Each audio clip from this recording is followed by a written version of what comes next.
Picked the kit up from Solo Guitars Kits. They're based out of Canada, which makes it simple for me to purchase them. I decided to get myself a Tele with a spalted maple top. The body is basswood. As you can see, it's a 3-piece glued together.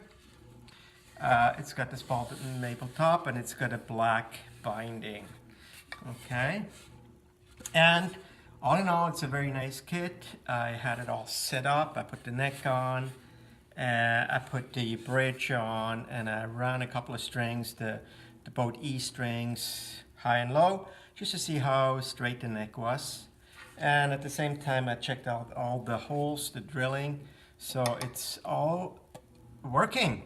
And I did, however, ordered another one prior to this one.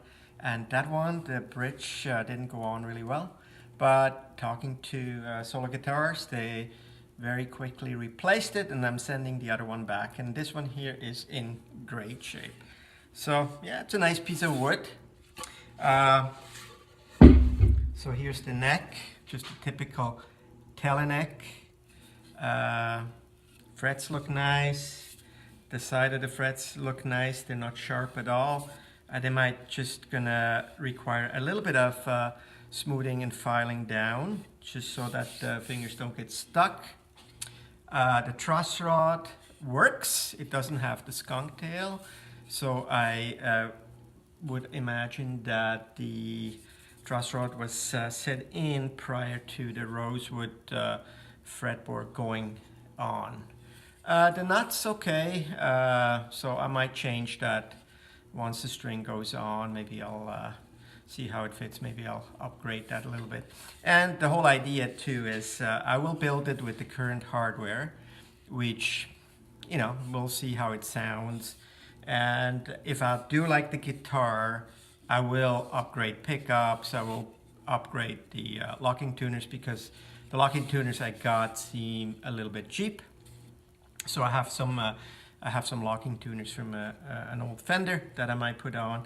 If that happens, I will have to fill all these holes here.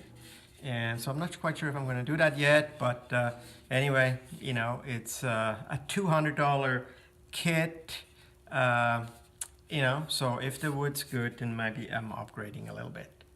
What I'm going to do with it is, for the spalted maple, I did some research. So for the spalted maple, after sanding everything, I will use this wood hardener to stabilize the spalted maple, because spalted maple is rotten wood. So this will help with the absorption of the finish that I'm going to put on. The finish on the whole guitar will be this wipe-on poly. The back and the sides, I will first, after sanding, I will stain with this Jacobin mini wax stain. I will get the back and the sides nice and dark brown, and then of course the top we leave as is. We're just gonna do the hardening and then the wipe-on poly on that. Wipe-on poly will go on all of it. The neck will be finished with teak oil.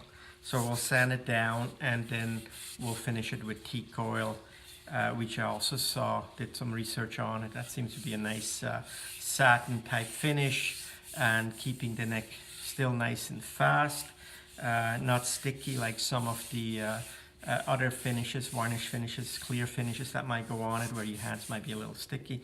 So, well, at the end of this job, you will see if that was a good choice or not. Okay, so I'll be getting started shortly. But a nice looking kit, you know, so right here, the neck and the body, really. There is almost like, as you can see, there seems to be almost like different tone here of the wood, and that's why I chose a little darker finish. I'm also going to, before I add the stain, I'm gonna use that pre-stain conditioner which will help in the absorption of the stain maybe a little bit more evenly. But we'll all find out how this is going to turn out. If it's not going to turn out well, it's no big deal because, hey, $200 bucks, so I mean, not bad. See you in a bit.